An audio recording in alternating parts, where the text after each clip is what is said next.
Bonsoir à vous, bienvenue dans cette nouvelle capsule marketing. Aujourd'hui, j'aborde avec vous la thématique qui porte sur les différentes méthodes ou les différents outils qui vous permettent de collecter des informations dans le cadre des études de marché ou alors des mémoires de recherche. Et lorsqu'on parle d'études de marché, elles peuvent être quantitatives comme elles peuvent être qualitatives. Les méthodes diffèrent en fonction du type d'étude parce que vous avez les outils ou les moyens qui permettent de collecter des données dans le cadre des études quantitatives et également des études qualitatives. Les méthodes ou alors les outils ou les moyens de collecte dépendent du niveau de précision que vous voulez avoir, dépendent de la taille de l'échantillon, dépendent des moyens que vous avez, dépendent de la zone d'étude, dépendent également du type de projet que vous avez. Les résultats varient en fonction de nombreux paramètres et je pourrais faire également une vidéo pour venir de ce pouvoir mieux vous expliquer chaque élément dans de moindres détails. Si vous voulez me découvrir, je suis Ouminak Narsamel, spécialiste d'études de marché. Et sur cette chaîne YouTube, nous parlons essentiellement du partage de conseils, d'expériences et également donnons des astuces pratiques qui permettent de mieux savoir comment faire des études de marché, des enquêtes de satisfaction, de la veille concurrentielle, des tests de concept, des recensements également, plus précisément dans le cadre de différents secteurs d'activité. Sans plus tarder, j'aborde avec vous les différents moyens qu'on utilise dans le cadre des études quantitatives. Qui dit quantitatif dit volume, dit chiffre, dit en réalité la valeur, la taille. Dans le cadre des études quantitatives, vous avez un sondage et le sondage ici là consiste à recueillir un feedback, à recueillir les avis auprès d'un échantillon, auprès d'une cible, auprès des répondants dans une zone géographique. Lorsqu'on parle de sondage, cela peut se faire en ligne via des outils comme Google Form, Soft2Go, SoftBanking et bien d'autres applications logicielles qui permettent de collecter les informations en ligne. Il y a également la possibilité de faire des sondages téléphoniques. Ça s'appelle des écoutes téléphoniques pour appeler, pour recueillir les avis ou les opinions de la cible. Vous avez également le sondage qui se fait via un questionnaire papier. Vous avez également ici l'enquête qui peut se faire plutôt via un questionnaire papier, via ce qu'on appelle également des entretiens face-to-face qui peuvent être faits dans la rue, qui peuvent être faits dans un bureau, qui peuvent être faits dans un point de vente. Ça dépend de l'objectif de l'étude tout simplement.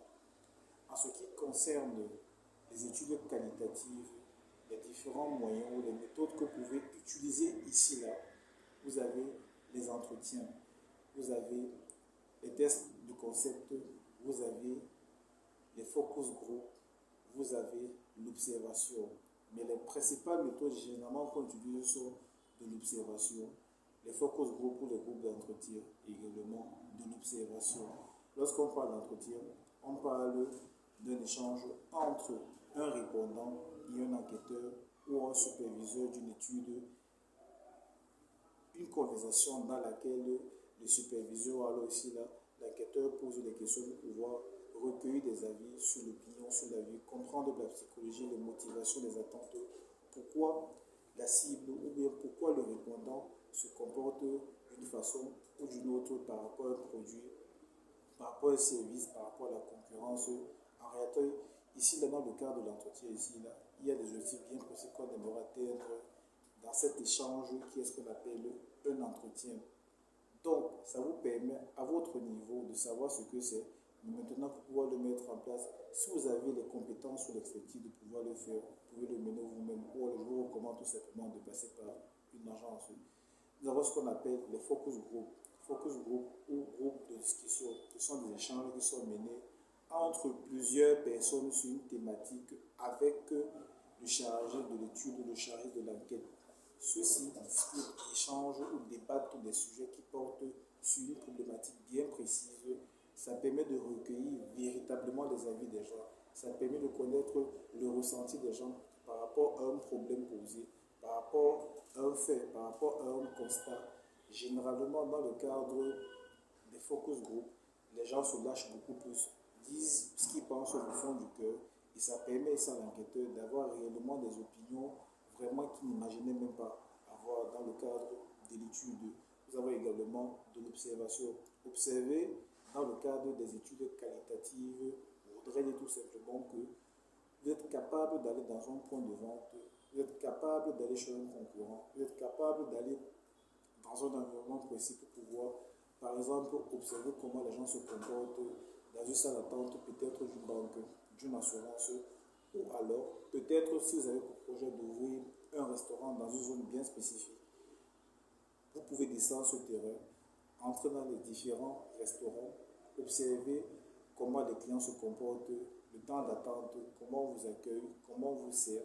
Vous pouvez également observer comment est-ce que la clientèle est gérée. Ça s'appelle de l'observation tout simplement. Donc c'est une méthode qui permet de collecter les informations dans le cadre des études qualitatives.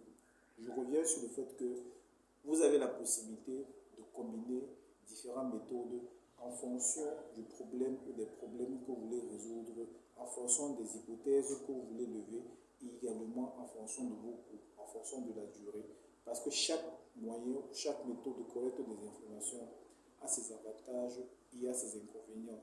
Si nous prenons par exemple le cas des focus group ou des entretiens, l'avantage c'est que ça permet d'avoir vraiment des informations beaucoup plus pointues, des informations beaucoup plus fiables, des informations beaucoup plus pertinentes, mais c'est laborieux, ça prend du temps pour pouvoir recruter un répondant, bien trouver la cible, ça prend du temps pour pouvoir administrer un questionnaire, et également c'est coûteux parce qu'il faut payer toute l'équipe qui s'occupe ici là du projet de l'étude.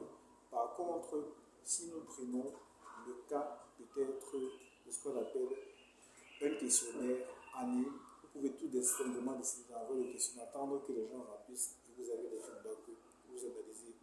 L'inconvénient, c'est que vous n'êtes pas sûr de la pertinence des informations, parce que les gens peuvent remplir des informations seulement peut-être parce qu'ils sont pressés par rapport à leur activité.